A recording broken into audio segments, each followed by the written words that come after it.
Hi, and welcome back to another car conversation on this beautiful, fantastic Friday. It is my hope and my prayer that you all have had a wonderful week. I get it. Some of you have had a rough week. You've had to go through so much, but just know that God is working it out. Can I just tell you that? God is working it out. So what we're not going to do is take the stress of the week into the weekend. If you watch my motivational moments on TikTok and even here on YouTube, make sure you click on my shorts and look at that video where I talk about, and just that quick, I forgot what I was talking about, but I talked about finish strong and start fresh, meaning finish the week strong, but we're going to start fresh for this weekend and into the next week. So today, before I jump in, I just wanted to share with you all, I bought this at the grocery store, I think at Wegmans, and it's the Country Blend Passion Herbal Tea. It's Country Peach Passion. I don't know where I got the blend from, but it's Country Peach Passion Herbal Tea, caffeine free. You guys, look at that. I love this tea, and I actually love it so much that I bought my cup outside with me, because I didn't want it to get cold. Not that I couldn't reheat it, but I'm enjoying it so much. So before I get into today's topic, I want to give out my usual spiel. Welcome to my channel. If you're new here, welcome, welcome, welcome. I do car conversations every Monday, Wednesday, and Friday. They're called car conversations because I'm sitting in my truck, but it sounds better to say car conversation than truck conversation. So all my videos typically, unless I'm cooking or pretending to cook, are about motivation. My goal is to motivate, inspire, and encourage as many people as I possibly can, because I believe that is my calling in life. And so if you are new here, I want to encourage you to click the subscribe button, tap the bell so that you don't miss any new videos that I put out. Give this video a thumbs up, and always feel free to share my content with someone that you think could use that word for that day. And it may not even be that day. They can use it for another day. If this is not your first rodeo, welcome back. You know I miss you and I don't get a chance to see you. If you're returning and you haven't subscribed yet, why? Hit that subscribe button, y'all. Come on, you know what to do. Hit the subscribe button. I'm trying to reach 5,000 subscribers by the end of the year. Now, keep in mind, you typically don't hear me say that, and I'm going to tell you why. Because what I do is for the people who need it. So I'm not trying to build a big following. My channel's not monetized, and I'm all right with that too, because I enjoy knowing that the words of my mouth and the meditations of my heart are not only holy and acceptable unto God, but also encouraging to someone else. I should say encouraging and soothing to someone else. So now that we've got that out the way, let's jump into today's topic, which is why we forgive but never forget. I actually happened to be watching a video, and this is based off Stoic wisdom, and I thought, wow, that is so powerful. Because just not too long ago, I was having a conversation with someone, and I said, you know, I'm a forgiving person. I believe that as God continuously forgives us, we have no reason to ever not want to forgive anybody. Now, you forgive that person for you. It's not for them. You forgive that person for you so that you can move on and you're not weighted down by whatever it is that they did or didn't do. The other thing, as I was sharing, is that I can forgive you but not want to have a reunion with you. And I'm okay with that too. See, I forgive you, again, for me, but that doesn't mean I want to hang out with you, because you've shown me who you are, and I've accepted that. I've accepted that you are who you are. And it is what it is. There's nothing I can do about that. I can still love you, but from a distance. So this topic is very near and dear to me. So forgiveness isn't weakness. Keep that in mind. People think that because you forgive someone that you're being weak. No, you're not being weak, because it's freedom. Okay? Forgiveness is not being weak. It's about freedom. But memory is wisdom. When you remember what someone did to you, or what they said to you or said about you, that wisdom lives on in your mind, and you'll remember that going forward. And what happens is you don't allow yourself. Now, if you do, what's that old saying? First time, shame on them. Second time, shame on you. So If you don't remember, you are doomed to repeat the same thing over and over again. This is why you cannot ever, you can forgive, but this is why you should not forget. So number one, I have 7 things and a takeaway I'm going to share with you, and I'll leave you be. Number one, I forgive to free myself from anger, but I never forget, so I don't get burned twice. You know, if you touch that burner on the stove accidentally and it burns your hand, you commit to memory that that burner's hot. So you don't burn yourself twice because you're not going to touch it again. You already know it's hot. Number 2, I let go of the past, not because they deserve peace, but because I do. Y'all, that's powerful. So when you let go of what somebody did to you, or said about you, whatever happened, when you let that go, like I said, it's not about them. It's so that you can have peace. They're going to have to deal with what they did. They're going to have to answer to God for what they did. And karma just may come knocking on their door or window, okay? But you're going to let it go so that you can have the peace that you deserve. That's powerful. Number 3, I release the weight of pain, but I keep the lesson carved into my soul. Powerful, y'all. You're going to release the weight of pain. Do y'all know how heavy pain really is? I mean, seriously, if you really think about it, pain is a heavy thing to carry. But when you release it, you feel lighter. You have found your peace, and you are just in a better place. But as long as you allow that pain to weigh you down, y'all, it's an awful feeling. So you've got to let it go. Let go of that pain. I know that man hurt you. I know that woman hurt you. I know your kids disappointed you. I know you are carrying the pain of losing loved ones. My Aunt Tracy, the family viewing is tonight, but her service is on tomorrow. She passed away 2 weeks ago. I just saw her year before last at the family reunion. That's painful to me. And I looked at, and I know it's off topic, but I looked at a video that my Uncle Brian put together. Y'all, that thing had me bawling before I could come out here and do this video. But the video that he put together, you know, AI is a heck of a thing. And her picture is there. And then she turns and hugs her children, her 2 daughters, my 2 cousins. And then she hugs each and every one of her siblings. And it looks, yeah, I don't know. No, it can't be by age. It might be. I don't know. But anyway, she turns and hugs each of her siblings. Now, mind you, they're 2 separate pictures, but it looks like they're actually standing together and they really embrace and they're smiling at each other. And I even saw my dad. He was the last one because my dad's the oldest. And she hugs my dad. And I knew that picture came from my sister's wedding. And she even hugs my grandmother, who I told you all turned 103 in May of this year. Excuse me. And then at the end of the video, she waves at everybody. Y'all, it's powerful. I'm trying to keep myself together, even just sharing this with you, but she waves at everybody.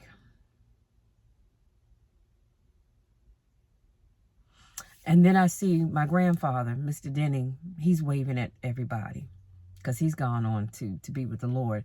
And my Aunt Jatan, who we lost a few years ago, she's waving at the end too. It's so powerful. And I say that because, not necessarily in my family, but just in families, period, there's so much strife that goes on that most people don't even know about. And so we've got to learn to find peace.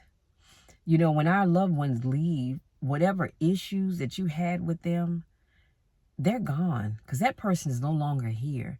And some of you are walking around harboring hatred and malice and ill will in your hearts. And these people are dead and gone. So I want you to let go of the pain. Just let it go. And if you don't know how, simply go to God in prayer and say, Lord, I'm releasing this pain that I've been carrying around to you. Take it away, Lord. And watch how lighter you feel. Watch how much better you feel. And here's the sad part. And I'm going to move on.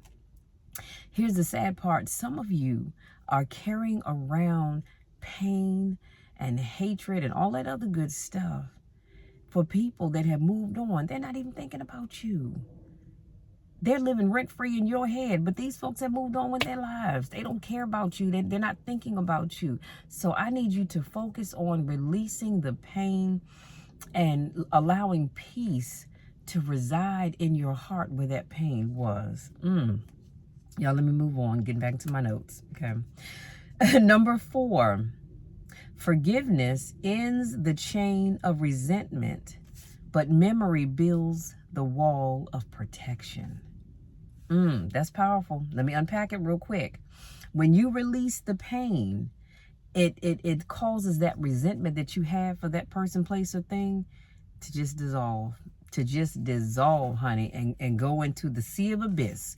But your memory builds the wall of protection. See, when you don't forget how people treat you, you build up that wall of protection, and you make sure that that person can never hurt you again, or that type of situation can never hurt you again. And I know some people will say, but Michelle, if you choose to forgive, then why can't you forget? Well, because you can't forget what was done. That's just like saying we forgive those individuals who enslaved people that look like me and treated them horribly. Y'all know the story. I don't need to go into that. But that's like saying we forgive those because they did not know any better. But we can't forget. This is why we still talk about the stories, to educate the young people of what the people that look like you and I had to go through at one time. To remind them that there were places that we couldn't go. We could be on one side of the street, but we couldn't go on the other side. We could drink out this water fountain that probably had corrosion on it, but we couldn't drink off the big fancy water fountain. We could go into these restaurants, but we couldn't go into those. We could live in this neighborhood, but you definitely couldn't live in those. And the list goes on and on and on. So all I'm saying to you is that when somebody challenges you and says, if you forgive, then why can't you forget? Because you don't forget the things that people have done to you. And if you don't forget, you don't have that wall of protection. I mean, you don't have that wall of protection that your memory creates. So like I said, if somebody hurt me, I can forgive them, but I don't want reunion with them because my memory says, hey, Michelle, now listen, you remember the last time what happened? And that keeps you from backpedaling with somebody that you have no business being with. Y'all, let me move on. Number 5, I forgive to move lighter, but scars remain as proof I survived. Yeah, I do. When I was a kid, y'all, my mom had the trim off of her car had come off. And I remember she stuck it in the back seat. And my dad told her she needed to put it in the trunk. And we were in the car. She had ran into the store real quick. We were in the car, my sister and my brother. And I think it was my brother and I, we were looking out the back window, counting cars or something as they were going by. And something scratched my knee. And I went to rub it because, you know, it hurt. And when I touched it, my hand was wet. And I thought, what in the world? And when I looked, it was blood. So that trim that my father had asked my mom to put in the trunk had scratched my knee. And it made a cut about this long. And I had to get about between 5 and 8 stitches to close it up. What I thought was just a simple cut when I got home, it was a big cut, okay, a whole big opening. So I said all of that to say that, I was talking about the scars that remain. They are proof that you survive. Well, every time I look at my knee, I see that scar because I got that scar as a kid. I'm now a grown adult, but that scar is still proof that I ended up getting hurt because my mom should have put that in the trunk. And I hope she doesn't see this video, but I'm just keeping it real. That scar is proof that I survived. It hurt like I don't know what. Yes, I had to get the stitches and all that kind of stuff, but I survived. Number 6, I choose peace, not revenge, but I never erase what shaped my strength.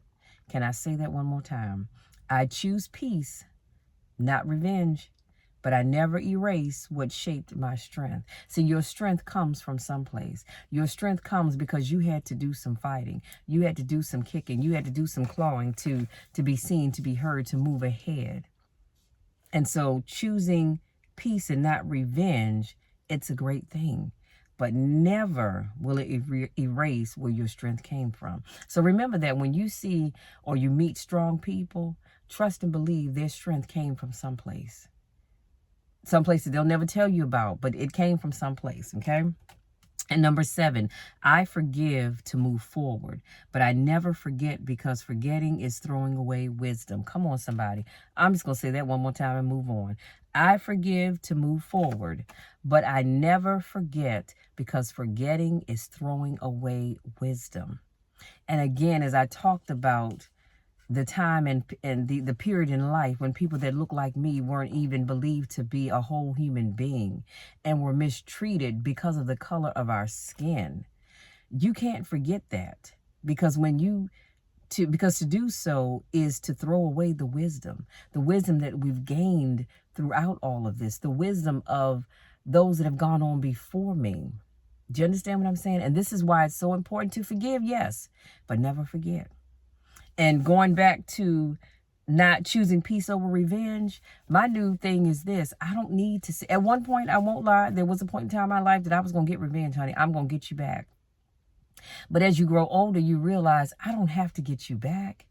All I have to do is give it to God, because God can handle you far better than I can. So I don't seek revenge on anybody. But I pray and say, Lord, I need you to handle it. I need you to take care of it. And remember what I said earlier, karma, it comes knocking all the time. So be careful how you treat people. Be careful how you treat people. And even when they don't know that you're doing something and plotting behind their back, be careful, because karma knows, and karma will come looking for you, okay? Here's your takeaway. The most important part is forgiveness makes you free. I talked about that in the beginning, right? When you choose to forgive, there's a fly in here. It frees you. It frees me. It frees us. Because now we're not tied up. We're not bound in all that foolishness. Memory makes you unbreakable. Together, they turn wounds into power. Yo, that's powerful. Memory makes you unbreakable. When you remember what you had to go through to get where you are, that makes you unbreakable. That makes you unstoppable. So don't ever forget. Always be ready to forgive, but don't ever forget. Because as soon as you forget, you'll fall back into the same patterns that got you where you are right now. And we don't want to do that, right? Y'all, listen, that's it. That's all I have, because I want to go in here. I'm going to have to reheat my tea a little bit. Excuse me. Y'all love this cup. It says trust. Does it say it on the same thing? Yep. It says trust the process. That's powerful. But I'm going to go in here and reheat my tea. And y'all know the fall season is here for all intents and purposes. And so one of my favorite cereals is out. Y'all know growing up we had, well, my brother liked the Count Chocula. I think my sister liked the Frankenberry. That's the one I got today. And normally I get the blueberry cereal with the little ghosts on it, the blueberry cereal. I normally get that one, but I decided to do something different. And I got the strawberry one. So I'm going to go ahead and have me a bowl of cereal. Oh, I need to take my medicine. And then I'm going to finish off my tea and make me another one probably in about an hour or so. Y'all go out there. And I have just a few things to do, and I'm shutting down my workday early because I'm going to meet my communion team at church. If you don't have a church home, y'all, come on over to Metropolitan Baptist Church in Largo, Maryland. We are on Mercantile Lane. We are going to have church, as we always do, this Sunday. And it's Communion Sunday. So one of my jobs as a deacon, yes, I am an ordained deacon for those of you that don't know, is I'm part of the communion team. So we're going to meet at 1:30 today and set up for communion. So that way when we get to church on Sunday, we just kind of run through, double check everything. Everything is set and ready to go. So I'll be doing that. And then I'm going to just kind of sit back and relax. Oh, I think I told you all Monday, I believe it was, that I'm in the process of working on some self-paced courses. Y'all, I am so excited about this. I am so freaking excited about what God is doing in my life, because I realized that in January, I want to do an Esther year workshop. And I've been toying. I think I told you all about whether or not to do it in person or to do it via Zoom. I actually thought about, and I'm going to say this, depending on where you live, reach out to me. If you would like me to come and do that workshop where you live, excuse me, I would absolutely love to do that. I'm always open for speaking engagements. Always remember that. So please feel free to reach out to me. My information's in the link below in the description box. Click on that and you'll find every way you can get in contact with me. But I would love to come and do that. And that's been heavy on my heart to do this Esther Year workshop. So we are going to do that. But I also created a self-paced course for those individuals that like to, learn on their own. Because the workshop, well, I'm still working out. Let me not say that, because the workshop, I'm still working out the details on that. So I can't talk to that much. But the self-paced course, you have, I want to say it's 5 or 6 modules that you go through. So I already have the modules worked out for you. There is a workbook. Okay, the workbook is already done. You have the slides. I'm working on the PowerPoint, putting that together for you. So you'll have the PowerPoint for each module. And there's a certificate that you will receive at the end of the course. So I'm not sure if I'm going to send that to you in advance and you can just sign your name on it. Mine or my signature will already be on it. Or if I'll do it after you complete the course. But I'll figure that out. And as far as the pricing, still working that out as well. But like I said, it's self-paced. You go through it at your own pace, because I get it. We all learn differently. But it's also going to include, now, as with anything else, there'll be different tiers to this. So in the lowest tier, you'll get, oh, y'all, wait a minute. And you will get a copy of the Esther Year Guided Journal. Will be part of your package. So, depending on the tier that you get, you're going to get the Esther Year Journal anyway. Or you can go to Amazon and purchase it for $15. But either way, you're going to get it as part of that bundle. But on the lowest end, you'll get the self-paced training, the workbook, and the journal. And then the next tier up, you'll get those 3. Plus, you will be given 2 1-hour calls. 1-hour one-on-one calls with me. The third tier, you'll get all of that, except you'll get 3 1-hour calls. And I don't know if I'll make them a whole 60 minutes or 30 minutes. I'm praying about that. And on the top tier, I don't know if I'm going to do a top tier, but I'm thinking about it. That one will get you 4 calls with me, plus all the other stuff. And I'm working on some other things that I want to go with that on the top tier, because it'll also come with a box. And in that box, you will have your anointing oil. You will have some other things that I'm working on for that box. But y'all, when I tell you God is good, God is good, okay? And I'm doing so many great things, and I'm so thankful that my goal in life is to pour into other people, because that's really what it's all about, okay? But again, don't forget, if you are in need of a motivational speaker to come and speak at your women's event, your church event, heck, it can even be your men's event or your young people's event, doesn't matter to me. Reach out, let's talk, and let's make it happen. I am actually willing to travel, so that is not a problem at all, okay? Y'all, that's it. That's all I have, because I need to go eat. My stomach is growling. You probably heard it already, so I need to go eat. Go out there, enjoy the rest of this day, you guys. Have an amazing day on purpose. Wherever you go, whatever you do, be safe, you guys, please. Just be careful. Watch your back at all times, because I love you all, and there's nothing you can do about it. There's absolutely nothing that you can do about it, okay? So go out there, continue to pray for me, because I'm definitely praying for you, and watch God change things. God is changing things, you guys. He is truly, truly changing things. And don't forget, last but not least, don't forget, in the description box, make sure you scroll all the way down so you can see all of the journals that are now live and ready for purchase on Amazon. My latest one it's a 30-day journal, and I selected 30 strong women in the Bible to do a guided journal on. So make sure y'all check that out. That just became live on, I want to say yesterday. It might have been Wednesday. It might have been Wednesday, and I saw the email on yesterday. But that one is done and ready to go. So Y'all, that's it. That's all I have. I love you all so very much. Have a great weekend, and we will talk again on Monday.